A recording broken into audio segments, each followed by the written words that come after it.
Good day. We'll be playing more War Worlds today, a Android game currently in development from, I think, a single developer.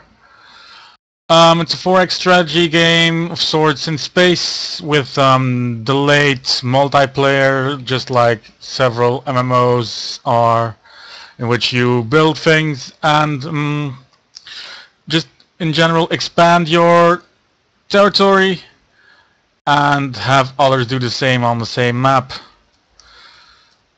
As you can see here, I have a few more colonies since the last time. If you go check back the streams, a few more colonies. I've also just built a new colony, which is pretty cool. And let's see what the situation report has for us.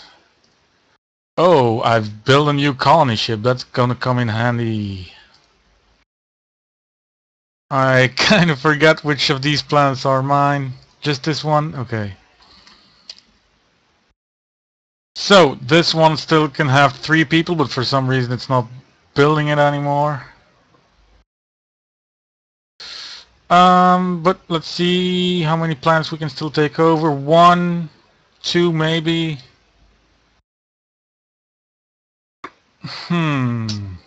Well, first things first.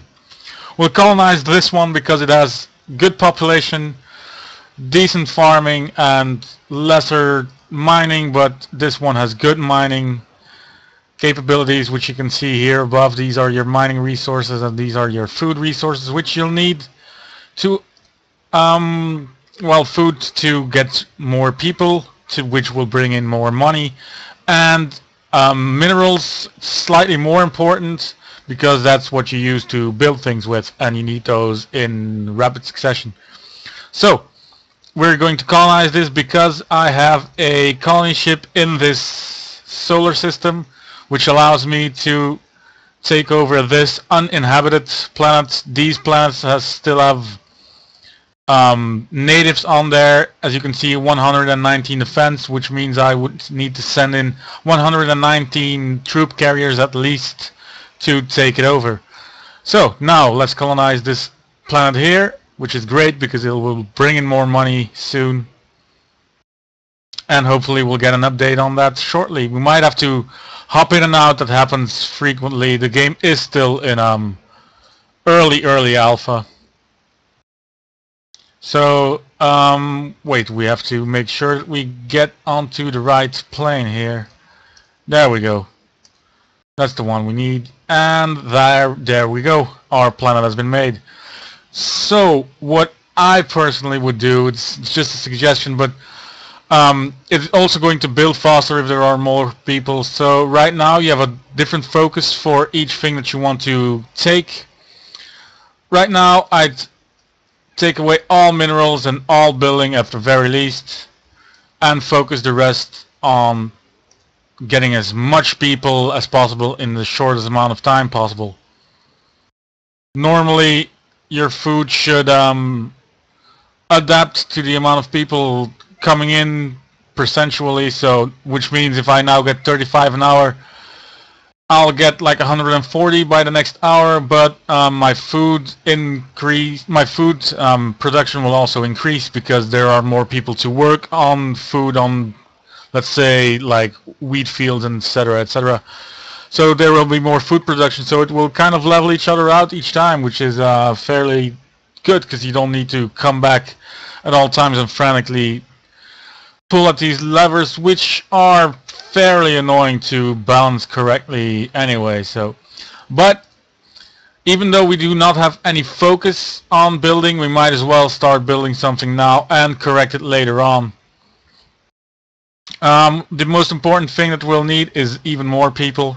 At least I think so. After that, a shipyard, but we already have a shipyard in that solar system.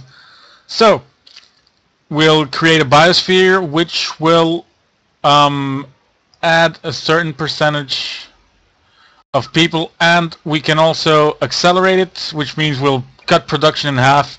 It costs an incredible amount of money now because we have no focus in building, So which means it has to compensate for 7 days of production, which is an insane amount. But if you put in more focus, you'll also have a lesser amount.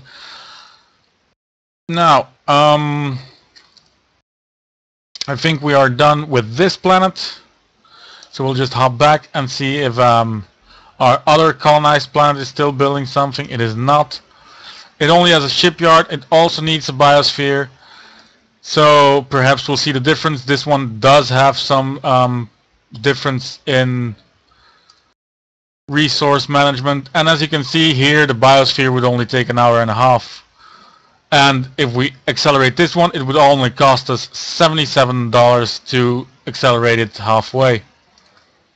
You can also accelerate multiple times, so you can just shove more money in it. But money is fairly important, but we'll get to that very soon.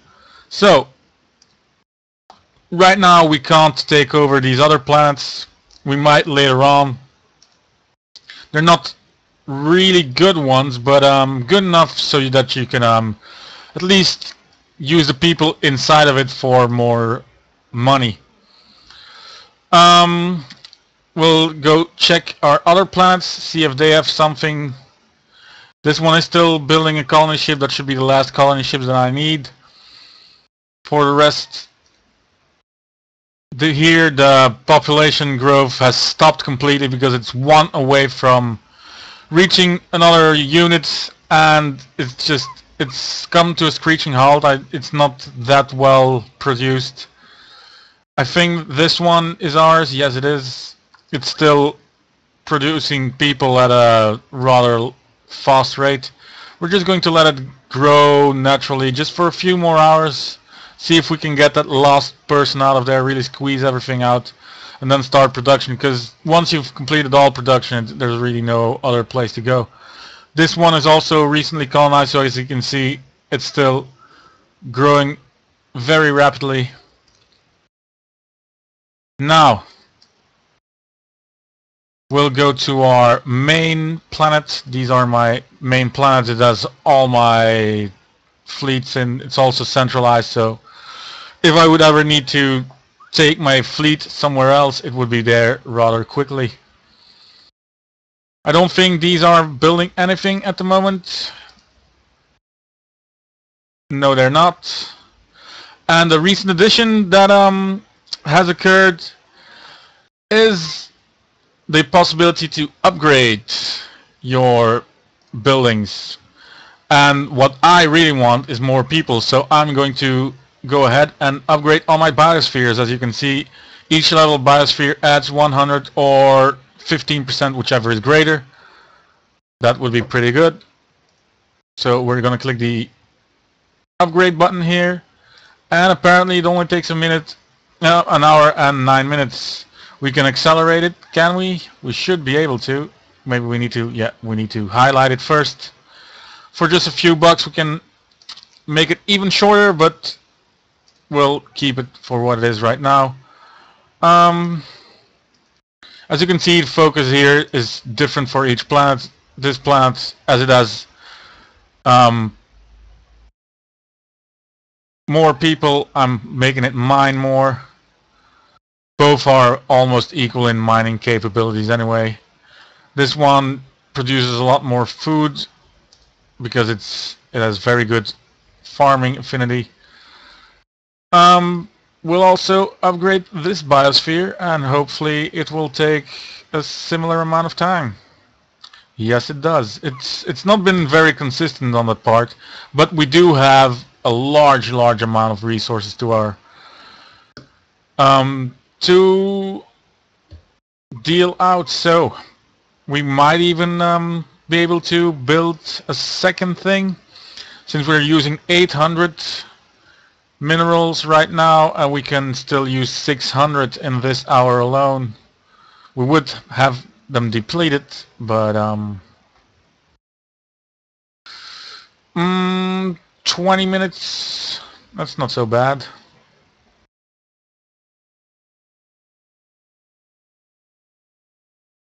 A level 1 silo adds 100 storage, a level 2 silo adds 210. That's pretty cool.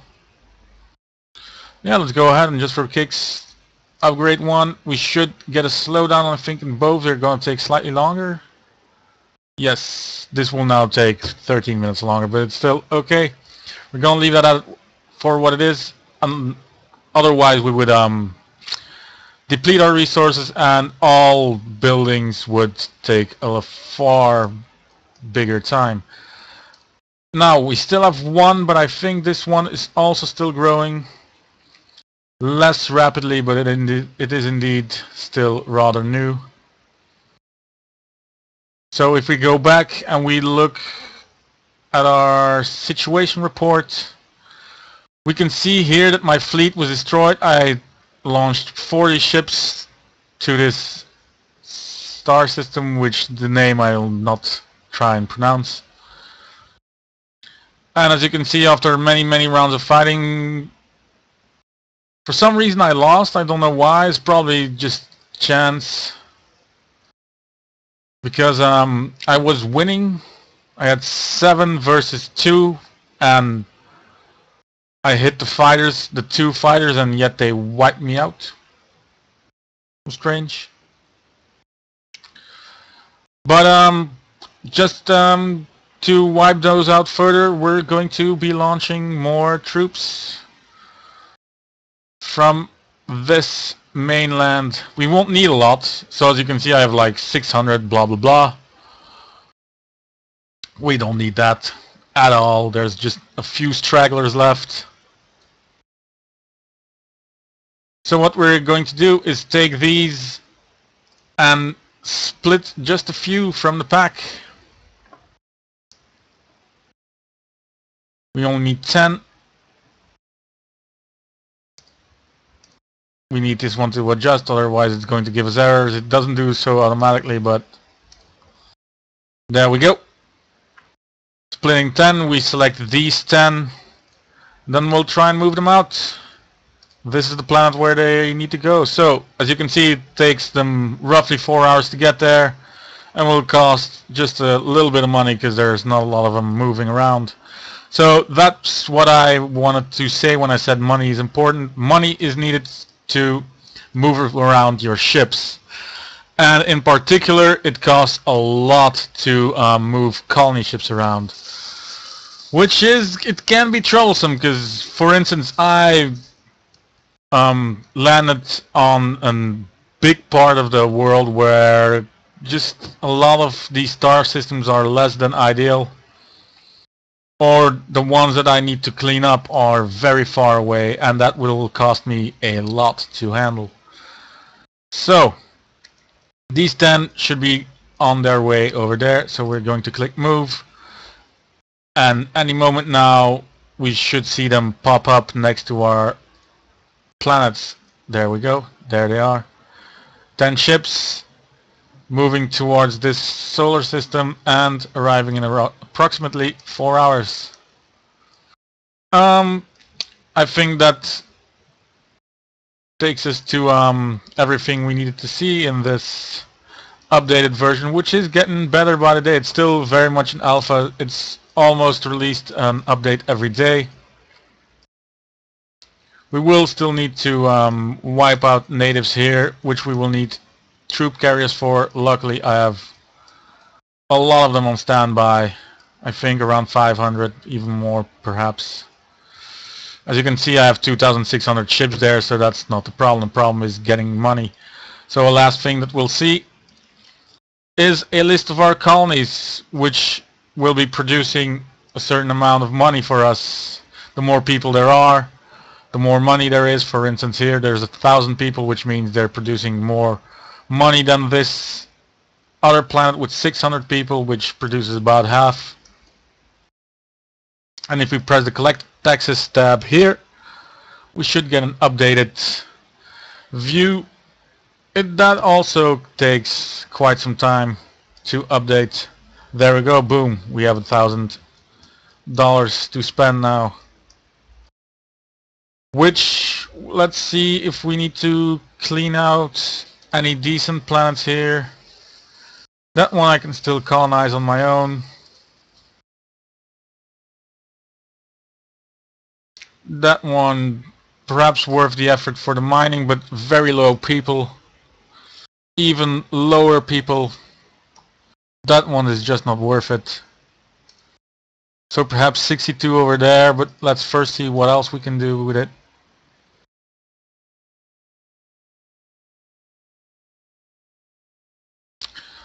Here, another low planet, we might colonize that, but very late into the game. This one, again, mining of efficiency is somewhat good, but not stellar. This one is a little better. About the same, but still 108 and 119, which combined would be 227. By the time I can probably make my own carriers in that solar system. So 227 to wipe out all the ones that I want from there. So let's take this big chunk here. Make sure we still have the right one selected. Split.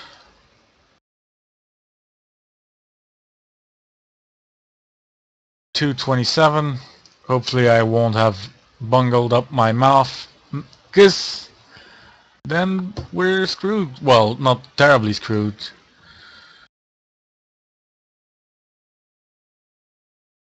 Split. There we go. And now you'll probably see, to move them it will cost a whole lot more. As you can see, 2,000, so we're definitely not there yet. But as I'm gaining a lot more colonies now, I have 2, 3, 5, 6 planets. I should be getting the money sooner. And there's also one more, not quite certain, yes, but yes, one more colony ship in the making. So that will give us one more colony. And by then probably one more on my newest settlement, Judah. So there you go. That's been an updated version. We've seen everything from battle construction upgrades, which are now available, and colonizing planets, taxes for getting money to make ships move around, etc., etc., etc. So, War Worlds, Android game, multiplayer. There's few people over here, I believe. The screen bugs out rather often these days, but that's just part of the alpha build. Yep, we're not gonna see anymore. So, War Worlds. It's currently on Google Play, on the Google Play Store, Android, completely free. There are no in-game purchases or anything like that. There are ads on top, but it's manageable. I think so far it's doing pretty well. There's a small community, so if you want to get into the game, I suggest doing it sooner rather than later, before planets get crowded and you might have to fight your way out of everything, or it might become too complex. Right now it's very basic, it's straight to the point. And with some moderate tweaking, it could be a very good game, especially to just play around with a few times a day. The only downside is you need to be connected at all times to the internet, because it connects to your account, to your Google account, to update it on all devices. So you can't, if you're on somewhere doing groceries or something and you don't have 3G on, you won't be able to play it. It will not update it once you get back to a place with Wi-Fi. So this has been War Worlds, a short stream update. I hope you enjoyed it, and we'll see you next time. Thanks for